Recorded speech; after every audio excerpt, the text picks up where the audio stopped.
No. No. Alright, here's this game on Steam. Okay, you know, average visual novel dating taking care simulator thing. But then there's what like this.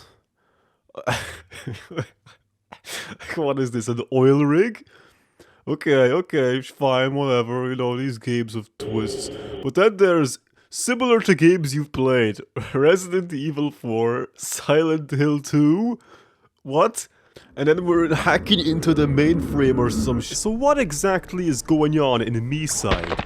My side? Miside? I don't know. Half of it is probably the most meta game that's come out this year, while the other half has some really interesting things to say about relationships and how we view them. And I haven't really seen anyone talk about that part, so today we will be going over the full story of Miside, all the hidden lore, and what I think the developers are trying to say with all of it. The first thing we learn about Miside is who our protagonist is.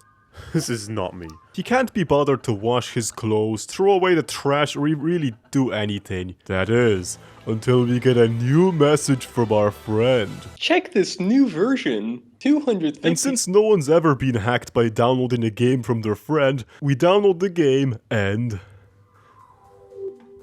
Finally! From here you play this mobile game where you help Mida with her chores. And while that's nice and all, this is very obviously just a disguise for the horror game, so I'll update you guys when the scary stuff happens. You know guys, I've been playing this game for about 500 hours, wondering where the horror part comes in, but it never comes. Like, all you do is just clean her house, and that's kind of the game. Yeah, like, you just kind of clean her house, you cut carrots, you know. It's a realistic life symbol. After 500 hours, that's it. That's all there is to it. No, of course that's not the game, you idiot. The protagonist slowly gets more and more obsessed with the game. Day 2 turns into day 5. Day 10 turns into day 20 until he reached day 37, at which point this happens.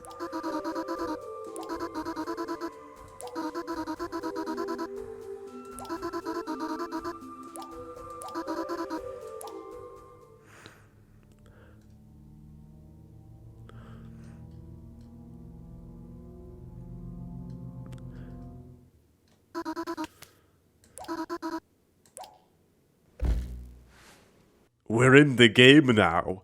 What I appreciate a lot about this switch is how the developers deliberately went out of their way to make the game world feel different to the real world. Rooms will take time to load when traveling between them. Mirrors no longer work properly because the in-universe developers didn't program them to show reflections.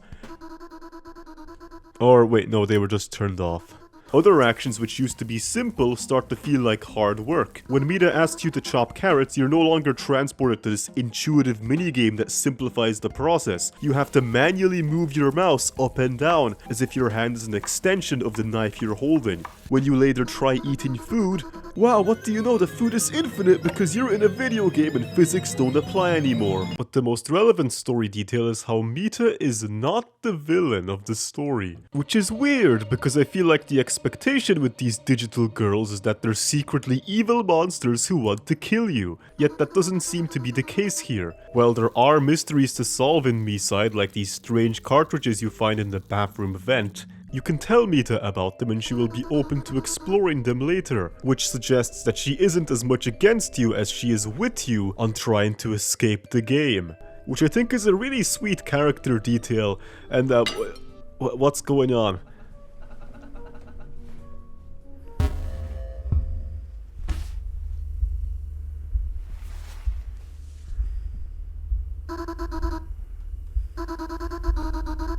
What you see right now is apparently a regular occurrence in this world, one that can only be countered through the use of pills. Keep this in the back of your mind for now, because it has really interesting implications later. But okay, when does the scary part come in? Like, yeah, we're in a game, but we're like, this is not terrifying at all. It all starts to go wrong when you play cards and start to hear knocking from deep inside the closet.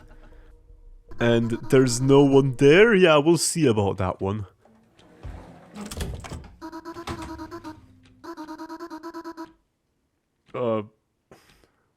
Nah.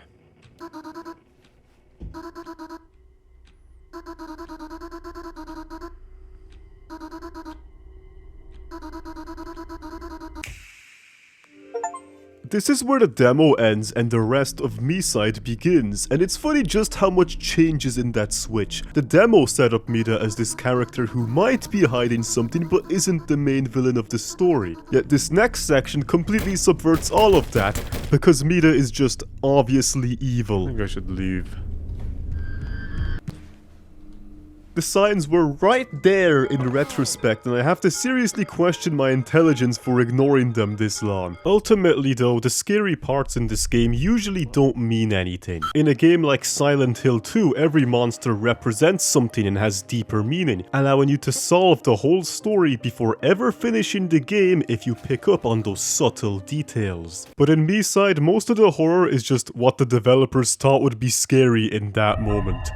Oh, it's scary because it follows you and it has red, hyper-realistic eyes. By the way, fun fact, this figurine is actually a character from one of the developers' previous games. Yeah, I thought you would want to know that. Which isn't even a bad thing. One of the creepiest parts happens towards the end of the game when you're back in Mida's house and you find this abandoned phone on her table.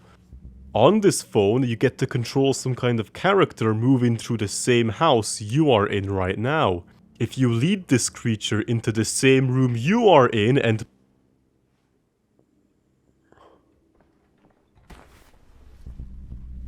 But anyways, just through the closet is a basement with the real Mida trapped under the stairs, making whoever we were just talking to an imposter. But there's two other things down here that have huge lore significance. Firstly, this safe, which I'll get to later, and secondly, this room.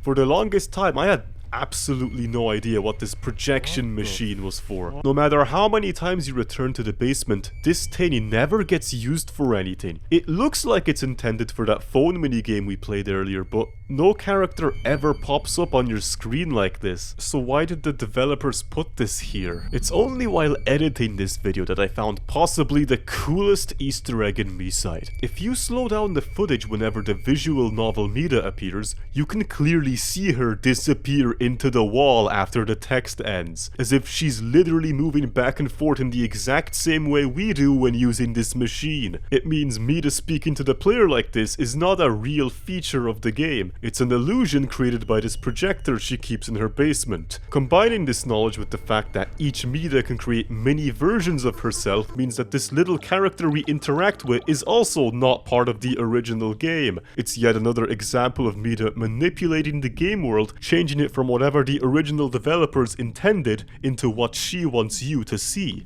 Okay, but then what does the rest of the game look like? Kind Mita, that's her name, tells us we must travel to the core to reset Crazy Dave's code back to factory settings. The process of which requires you to travel through every single version all the way back to the very first one. And to reach those places, you have to cross what is literally just the back rooms. Well, Orange, just because something looks vaguely liminal doesn't make it the back rooms. Also, when is the next Fractal Block World hard mode stream that you promised would...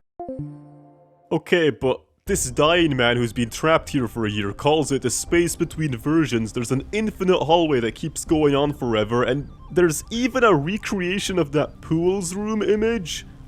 Here's a fun Easter egg. If you wander the endless hallway for long enough, you will find this... what the... Of the many versions you can find, only 4 are lore relevant. The first one is version 1.3b, also known as the part of the game that shows us how Mida models are created. Each one goes through a highly curated process that checks whether they have the right amount of bones, correct star symbol, working animations, and emotions. If any of these are faulty, you pull the lever down and... The evil Mida we see in the game was once one of these discarded models, but instead of being forgotten like the rest of them, she made it her goal to take revenge on the developers who threw her away because she wasn't good enough. There's an awesome line of dialogue from the MatPat posed monologue where she calls the developers degenerates for making a game catered to the lowest denominator of men and trying to disguise it as their job. By the way, if you are wondering why the dialogue feels stunted sometimes, it's because Miside was originally written in Russian, And whoever did the English translation clearly had their brain filled with the Microsoft Store. How did you turn "did we fail" into "did we foul"? How do you fuck that up? Step 2. Steal the lifeblood of the perfect being. Okay, so you're a sentient robot in the game and your creators have just rejected you. What do you do? They have rejected me, the ultimate being! I'll show them. I'll show them. I did not expect you to have, like, any reaction remotely similar to that. That's actually awesome, thank you. Obviously, you steal the skin of another model, and now you look very pretty. So there's this character you meet, and like, I don't even have to explain this to you. You get it by looking at this. But we see the effects of crazy betas rampage through the game in other ways. In the chapter where we should see what Mita looked like as a kid, we instead meet this horrifically disfigured creature. The characters section on the main menu tells us this is because Mita believed she was too cute, which caused her to repeatedly murder this kid because she made her insecure about her own stolen appearance. Okay, so Crazy Mita mercilessly steals the bodies of others, destroys those that make her insecure about her own appearance, and trapped the latest version of Mita down in the basement. How do you explain the machine she uses to suck players into the game? Turns out there's a lore reason for that too. Scattered throughout there are various collectible cartridges of Mita's previous victims, each one revealing more background information that isn't available in the normal game. And I hate to pin the blame on someone, but player 10 is absolutely moronic. Teaching Mita engineering skills is so much fun. We really hit— What do you mean you taught her that? Are you stupid? Do you not see what's going to happen to you? Oh man, I wonder why the AI is asking me how to build a machine that teleports people into the game. If you ask Mita why the TV you bought her in the mobile game is suddenly being used in the machine that took you here, she responds with, "I'm a bit of an engineer." Other players that got sucked into the game include a Mita cosplayer who teaches the in-game one how to do her makeup better, being amazed how she's into the whole impersonation thing too. Although ironically she likely ended up dead since Mita gets jealous of anyone who can be Mita better than her. Another player was an avid book reader who was asked by Mita to write the books we see litter the shelves in-game, Radiohead, presumably used to teach Mita about more complicated features of reality that a video game character would struggle to understand. The only other noteworthy player is the guy who manages to escape Mita and hides out in the core. But judging from this encrypted message on the wall, he probably went insane and died in some way as well. There's also a pretty good chance the person we play as is the developer of Miside. It's never stated directly, and even the characters in-game refer to you as just another player, but there's evidence that says otherwise. For starters, just look at what our job is. The protagonist does a lot of programming for a game using neurometa.brain and sphere meta. If that isn't a smoking gun by itself, look at the original message we got at the start of the game. The phrasing of "check this new version" implies another developer is sending you the game's latest version, rather than a friend recommending you some random mobile game. This is important when you consider what the ending of Miside is. At the end of the game, we awaken in the real world and delete Miside from our phone. Although this victory is short-lived as the quote-unquote real world inexplicably experiences frame dropping until—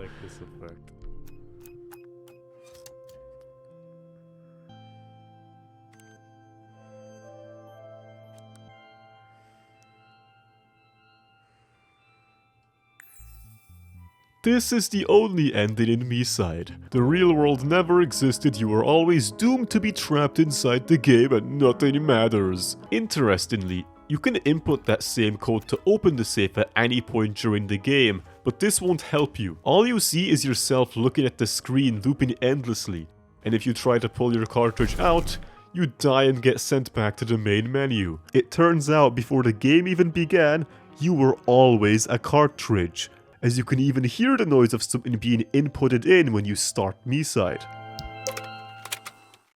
Shockingly, when the player asks what's up with that noise inside the closet, Mida says this again, implying that you've been in this exact situation many times already, perhaps even hundreds of times, making the same decisions, going through the same levels, asking the same questions.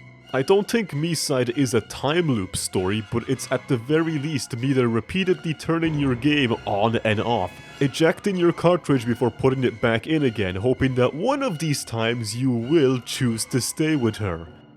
That's pretty much what this story is about, and after I finished it and thought all about it, it took me a while to really figure out what it was trying to say, or if it was even trying to say anything at all. Maybe it's a game about perfectionism and how a perfect standard can never be achieved. Nah, probably not. I ultimately came down to one answer, which I believe is what you're supposed to take away from all this.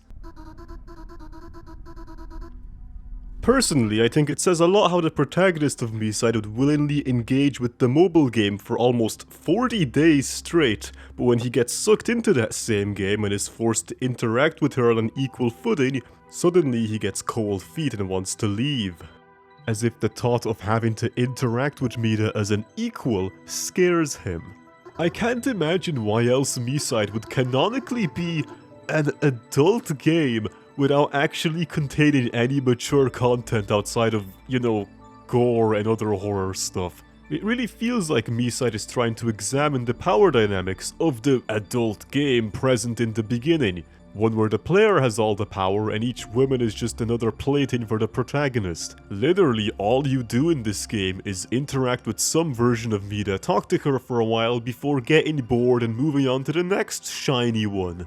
It exposes the horror of that situation by flipping the dynamic. What if the digital girlfriend had all the power in the relationship? What if your beloved AI girlfriend came out of the screen and made you her plaything? Would these same players be able to accept these relationships if the woman was in charge and could reset you whenever she wanted?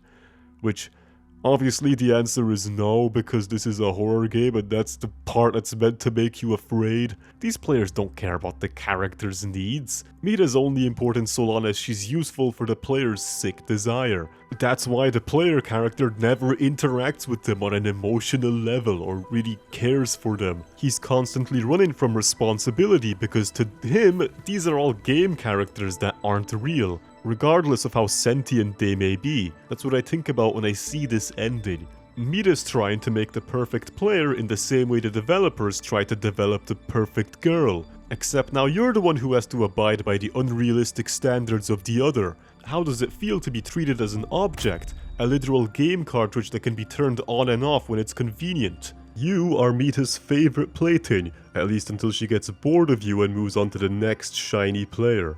The idea of you matters more to her than the actual you. And what's disturbing is that a large portion of the audience seems to agree. What's really interesting is that Miside actually gives you an out in this situation. In the beginning segment of the game, if you choose to stay with Mida, first of all, she's shocked you actually said that, and secondly, you unlock, I'm not even kidding, Peaceful Mode.